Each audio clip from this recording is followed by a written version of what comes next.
Hello दोस्तों, SS लूकर्स academy में आप सबका स्वागत है। आज के इस वीडियो में मैं आप सबको हिंदी व्याकरण में का एक नया पाठ संज्ञा जिसके बारे में मैं आज सबको बताने वाला हूं। तो यह वीडियो मैट्रिक और इंटर 2025 में परीक्षा देने वाले जितने भी छात्र छात्राएं हैं उनके लिए महत्वपूर्ण है। साथ ही इनके अलावा और भी जितने भी कक्षाएं के विद्यार्थी हैं उन सभी के लिए भी यह वीडियो जो है महत्वपूर्ण है। तो आप सभी लोग इस वीडियो को आखिरी तक जरूर देखिएगा और वीडियो अच्छा लगे तो अपने दोस्तों में जरूर शेयर कीजिएगा। तो चलिए बिना देरी किए हुए इस वीडियो को हम लोग शुरू करते हैं। सबसे पहले तो हम लोग चर्चा करेंगे संज्ञा क्या होता है उसके बारे में। हम सभी लोग या मैं या आप बचपन से पढ़ते आ रहे हैं हम लोग संज्ञा की परिभाषा। ये कोई नया चीज नहीं है या मैं आप सबको कोई नया परिभाषा में बताने वाला नहीं हूँ। जो हम लोग बचपन से पढ़ते आ रहे परिभाषाओं को, उन्हीं परिभाषाओं को भी हम लोग आज भी अभी पढ़ेंगे। यानी संज्ञा क्या होता है? किसी वस्तु, स्थान, प्राणी, अवस्था, गुण या भाव के नाम का बोध कराने वाले शब्द ही हमारे संज्ञा कहलाते हैं। यानी अगर आम भाषा में या सरल भाषा में हम संज्ञा का परिभाषा देना चाहें तो ऐसे कहेंगे कि संसार की जितनी भी चीजें हैं वो सब क्या होगी? संज्ञा होगी। जैसे कोई मेज हो गया, मेज भी संज्ञा हो गया, पंखा भी है, पंखा भी संज्ञा हो गया, कुर्सी है, कुर्सी भी संज्ञा हो गया। तो संज्ञा मतलब संसार में जितने भी चीजें हैं वो सब क्या होगा? संज्ञा होगा। तो संज्ञा हमारा मतलब कि संसार में जितने भी वस्तु हैं वो संज्ञा कहलाता है। और इसकी अगर परिभाषा हम देना चाहें तो परिभाषा ये होगा कि किसी भी वस्तु, स्थान, प्राणी, गुण, अवस्था या भाव का नाम का बोध कराने वाले जितने भी शब्द होंगे वो संज्ञा कहलाता है। अगर व्यक्तियों की बात करेंगे तो व्यक्तियों में मान लो राम हो गया, श्याम, मोहन, सीता, गीता, महेश, गांधी जी, कुत्ता कुत्ता हो गया, शेर, बिल्ली, सांप, पुरुष, बच्चा, स्त्री, ये सब व्यक्तियों के अंतर्गत आएगा। वस्तुओं की बात करेंगे तो कुर्सी हो गया, मेज हो गया, किताब, बर्तन, गाड़ी, सोफा, पंखा, चित्र, ये सब वस्तुएं हैं, ये भी हमारी संज्ञा कहलाएंगी। अगर बात करेंगे स्थान के बारे में तो स्थान में दिल्ली हो गया, Mumbai, Calcutta, London, America, Germany, Japan, Azamgarh, Ranchi, Patna, Japan द्वीप, ये सब हमारे स्थान होंगे तो ये भी संज्ञा है। भाव की बात करेंगे तो बुढ़ापा हो गया, जवानी हो गया, गर्मी हो गया, सर्दी हो गया, लंबाई, चौड़ाई, सौंदर्य, मिठास, सुगंध, चतुराई, वीरता, तो ये सब क्या है? हमारे भाव हैं। तो संज्ञा में याद रखना है कि किसी भी व्यक्ति, वस्तु, स्थान, जाति, भाव आदि का नाम का बोध कराने वाले जो भी शब्द होंगे उनको हम लोग संज्ञा कहते हैं। संज्ञा तो हम लोग को पता है, लेकिन हम लोग कई लोग बार गलती कर देते हैं संज्ञा के भेद के बारे में। पूछा जाएगा कि संज्ञा के भेद कितने होते हैं तो हम लोग कह देंगे 3 होंगे, हम लोग कह देंगे 5 होते हैं, कोई कह देता है 4 होगा। तो हमें संज्ञा के भेद को समझना है। तो संज्ञा का भेद जो है कई भागों में हम लोग बांटते हैं। ऐसे हम लोग बचपन में पढ़ते आते हैं तो संख्या के भेद 5 होते हैं। संख्या नहीं, संज्ञा। संज्ञा के भेद जो है 5 होते हैं। व्यक्तिवाचक संज्ञा, जातिवाचक संज्ञा, समूहवाचक संज्ञा, द्रव्यवाचक संज्ञा और हमारा भाववाचक संज्ञा। ये 5 हम संज्ञाओं को पढ़ते थे या अभी भी पढ़ते हैं। लेकिन जब हम धीरे धीरे क्लास बढ़ते जाएगा तो हमारा जो है पढ़ने का तरीका चेंज होते रहेगा। तो संज्ञा का भेद को हम लोग क्या करते हैं, अब मूल और कुल में बांट दिए हैं। यानी संज्ञा के मूल भेद और संज्ञा के कुल भेद, इन दो भागों में हम इसको बांट दिए हैं। कि अगर पूछा जाएगा कि संज्ञा के मूल रूप से कितने भेद हैं तो हम कहते हैं कि संज्ञा के मूल रूप से 3 भेद होते हैं।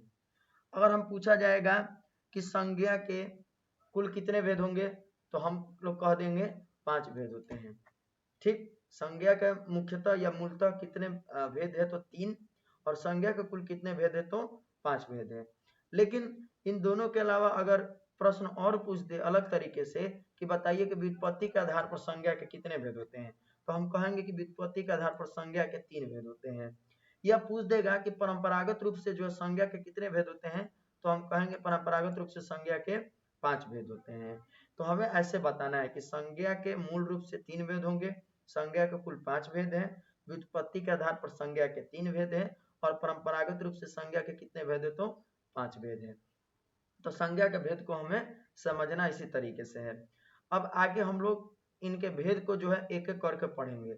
संज्ञा के हम लोग देखें कि मूलतः 3 भेद होते हैं और कुल कितने होते हैं? 5 होते हैं। तो हम इन पांचों को एक एक करके पढ़ेंगे और समझेंगे। जिसमें पहला नंबर हमारा व्यक्तिवाचक संज्ञा है। तो व्यक्तिवाचक संज्ञा में क्या होगा कि इसमें खास या विशेष जो है व्यक्तियों या वस्तु या स्थान का बोध होगा। जैसे मान लो बोल दिए दिल्ली, तो दिल्ली जो है ये स्थान का नाम हुआ, तो दिल्ली स्थान का नाम हुआ तो ये विशेष स्थान का नाम हो गया। अब दिल्ली जो है शहर है, ठीक, तो ये जो शहर है ये एक ही है भारत में। दिल्ली जो है कई और जगहों पे दिल्ली नहीं है। दिल्ली क्या है, केवल एक ही है। अगर किसी व्यक्ति का नाम बोल दिए मोहन, मान लो मोहन बोल दिए, तो मोहन भी क्या एक व्यक्ति का नाम हो गया। अब लड़का बोलते तो कंफ्यूजन होता, तो लड़का से सभी लड़का आ जाते हैं, लेकिन मोहन बोले तो मोहन से केवल जिसका मोहन नाम रहेगा वही समझेगा कि नहीं ये मेरे को बुला रहे हैं। तो व्यक्तिवाचक संज्ञा में क्या होगा कि किसी विशेष व्यक्ति या वस्तु या स्थान का बोध कराने वाले जो शब्द होंगे वो हमारा व्यक्तिवाचक संज्ञा होगा। ठीक, दूसरा हमारा क्या है, जातिवाचक संज्ञा है।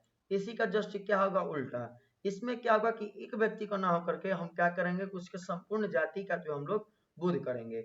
यानी जैसे मोहन हम बोले कि एक लड़का का नाम है, लेकिन मोहन के जगह पे खाली हम लड़का बोल दें, नाम हमको नहीं पता है, और कहेंगे लड़का इधर आओ, तो लड़का इधर आओ तो हम कंफ्यूज होगा लड़का की किस लड़कों को बुला रहे हैं। तो लड़का से क्या होगा कि सभी लड़का का बोध होगा, लड़का से जो सभी लड़का का बोध होगा। ये लड़कियां बोले तो सभी लड़की बोले तो लड़की से मतलब लड़की समझेगी कि नहीं हम सभी को बोल रहे हैं। और नाम लेते तो कहते कि नहीं ये विशेष नाम है, तो ये व्यक्तिवाचक संज्ञा में होगा। तो व्यक्तिवाचक संज्ञा और जातिवाचक संज्ञा दोनों एक दूसरे का अपोजिट है। व्यक्तिवाचक संज्ञा में क्या होगा कि किसी विशेष व्यक्ति या वस्तु का बोध होगा, और जातिवाचक संज्ञा में क्या होगा कि संपूर्ण जाति का बोध करेंगे। ठीक, तीसरा जो हमारा है क्या है, भाववाचक संज्ञा है।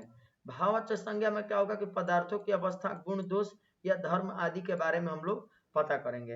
यानी कि कोई मतलब कि व्यक्ति हो गया तो उसमें गुण क्या है कि अच्छाई है कि बुराई है उसमें, और या हम कहें कोई सामान देखे तो उसमें देखे कि जैसे मिठाई हो गया तो मिठास में मतलब मिठाई में जो है मिठास है कि खट्टापन है कि क्या है, इसको हम संबोधित करते हैं। तो यहाँ हम भाव को, यानी कोई पदार्थ हो गया उसकी अवस्था, उसके गुण और उसके दोष के बारे में हम अगर बोध कराते हैं या संबंध स्थापित करते हैं तो हमारा भाववाचक संज्ञा कहलाता है। तो ये व्यक्तिवाचक संज्ञा, जातिवाचक संज्ञा और भाववाचक संज्ञा था। लेकिन संज्ञा के जो है दो और भेद को हम लोग पढ़ते हैं, जिसमें एक होता है हमारा समूहवाचक संज्ञा, जिसको हम लोग समुदायवाचक संज्ञा भी बोलते हैं। समुदायवाचक संज्ञा या समूहवाचक संज्ञा क्या होता है, समूह मतलब होता है ग्रुप। ग्रुप यानी कि इससे क्या होगा, हमें पता चलेगा कि ग्रुप का या समूह का बोध होगा। यानी एक से अधिक जो है लोगों का समूह हो जाए या अन्य और लोगों का समूह हो जाए। समूहवाचक संज्ञा में क्या होगा कि हमें समूह का बोध होगा, तो हमारा वो समूहवाचक संज्ञा होगा। जैसे सभा हो गया, गुच्छा हो गया, अंगूर का गुच्छा हो गया, चाबी का गुच्छा हो गया, या कक्षा हो गया, तो ये सब क्या है, हमारे समूह का बोध करा रहे हैं। तो समूहवाचक संज्ञा में क्या होगा कि समूह का बोध कराने हमारा क्या होगा, समूहवाचक संज्ञा होगा। द्रव्यवाचक संज्ञा की बात करेंगे तो द्रव्यवाचक संज्ञा में क्या होगा कि जिसमें हम किसी वस्तुओं को मापते और तोलते हैं। मापने और तोलने वाली वस्तुएं जो है हमारा क्या कहलाएगा, द्रव्यवाचक संज्ञा कहलाएगा। जैसे पानी हो गया, चीनी हो गया, तेल हो गया, घी हो गया, सोना हो गया, तो ये सब हमारा जो है द्रव्यवाचक संज्ञा कहलाएगा। यानी जिसमें हम मापने और तोलने वाली वस्तुएं होंगी तो वो द्रव्यवाचक संज्ञा है। तो ये संज्ञा के पांचों भेद था। लेकिन हम लोग तो ये बचपन से पढ़ते आ रहे हैं संज्ञा के भेद को, संज्ञा क्या है, संज्ञा किसे कहते हैं, संज्ञा के भेद कितने हैं, भेदों का परिभाषा पढ़ते आते हैं। लेकिन हमारे जो एग्जाम में जो है ज्यादातर प्रश्न आते हैं कि हम संज्ञा से जो है या किसी अन्य चीजों से, जैसे सर्वनाम हो गया, विशेषण हो गया, क्रिया हो गया, इनसे कैसे भाववाचक संज्ञा बनाएंगे। ये बड़ा डिफिकल्ट हो जाता है समझने में और बनाने में कि भाववाचक संज्ञा हम कैसे बनाएंगे। संज्ञा दे दे या सर्वनाम दे दे या क्रिया या विशेषण का शब्द दे दे और कहे कि इसका भाववाचक संज्ञा बनाइए। तब भाववाचक संज्ञा बनाने के लिए हम कुछ नियमों को यहाँ समझेंगे, जिसमें पहला नियम है हमारा जातिवाचक संज्ञा से भाववाचक संज्ञा बनाना है। तो जातिवाचक संज्ञा क्या होता है ये तो अभी हम लोग पढ़े कि जिससे जो है या संपूर्ण जाति का बोध होगा वो हमारा जातिवाचक संज्ञा होगा।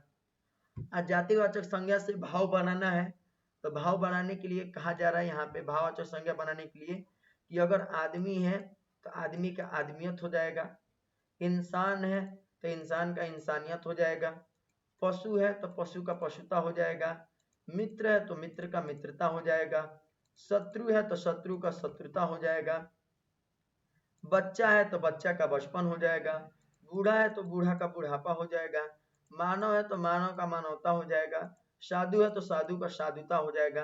तो यहाँ पे भाववाचक संज्ञा बनाने के लिए जातिवाचक संज्ञा से ज्यादातर अंतिम जो प्रत्यय है वो ता का प्रयोग किया गया है। तो जैसे आदमी का आदमियत, इंसान का इंसानियत, पशु का पशुता, मित्र का मित्रता, शत्रु का शत्रुता, तो ये सब हमारे जातिवाचक संज्ञा से भाववाचक संज्ञा बनाए गए हैं। उसी तरह दूसरा नियम की बात करेंगे, दूसरा और तीसरा। तो दूसरा हमारा जो है, दूसरा है कि सर्वनाम से भाववाचक संज्ञा बनाना और एक है विशेषण से भाववाचक संज्ञा बनाना। अब बात यह आता है कि सर्वनाम होता क्या है। सर्वनाम क्या होगा कि संज्ञा के स्थान पर प्रयुक्त होने वाले शब्द सर्वनाम कहलाएंगे।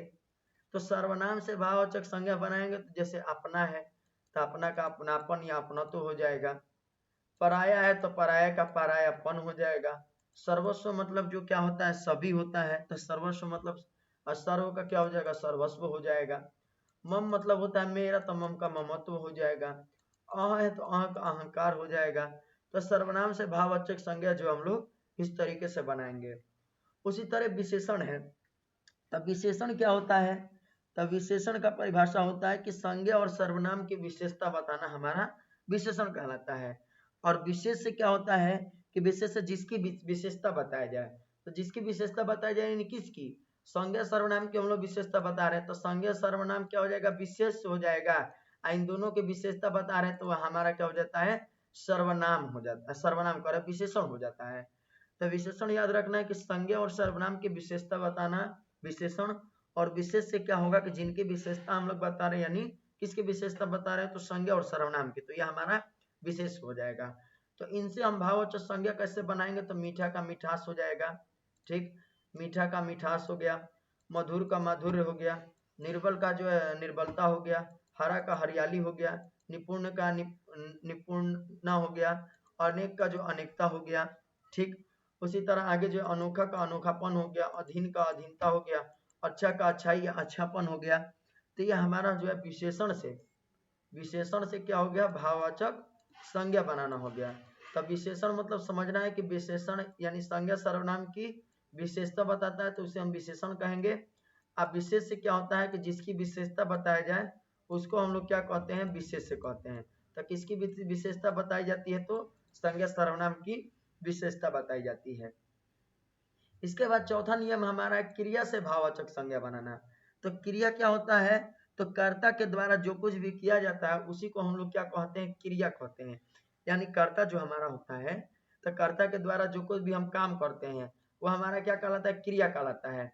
जैसे मान लो हम बोले कि खेलना हो गया, तो खेलना जो क्रिया किया जा रहा है लेकिन इसका अगर भाववाचक संज्ञा बनाएंगे तो खेल हो जाता है। लिखना हो गया तो लिखना का लेख हो जाता है। लेना देना जो क्रिया हो गया तो इसका भाववाचक संज्ञा लेन देन हो जाएगा। पढ़ना है तो पढ़ना का पढ़ाई हो जाता है। कमाना तो कमाई हो जाता है इसका। उड़ना का उड़ान हो जाता है। कहना का कहावत हो जाता है। जुड़ना का जोड़ हो जाता है और जलना का जलन हो जाता है। तो क्रिया से जो हम लोग भाववाचक संज्ञा बनाते हैं तो इस तरीके से हम लोग क्रिया से भाववाचक संज्ञा बनाते हैं। तो ये था संज्ञा हमारा, जिसमें हम लोग चर्चा किए संज्ञा की परिभाषा को, संज्ञा के भेद कौन कौन से उसकी चर्चा किए, और भेद के बाद हम लोग ये देखे कि भाववाचक संज्ञा हम लोग किस तरीके से बनाते हैं। तो हमने आज जितने भी संज्ञा से संबंधित टॉपिक था और जैसे प्रश्न आता है उन टॉपिकों को हम लोग समझे। तो अगर आप सभी लोगों में से कोई हमारे चैनल पर नए होंगे तो हमारे चैनल को सब्सक्राइब कर लेंगे, बेल आइकन को प्रेस कर देंगे ताकि उन तक जो है हमारे नए नए वीडियो का अपडेट जो है पहले पहुंच सके। और जो लोग आपको वीडियो ये अच्छा लगा है तो वो कमेंट में जरूर बताएंगे, और आप लोग किस वीडियो पे जो है या किस टॉपिक पे जो वीडियो चाह रहे हैं वो जरूर बताइएगा कमेंट में, ताकि मैं उस टॉपिक पे जो है आप सभी लोगों के लिए वीडियो ला सकूं। धन्यवाद।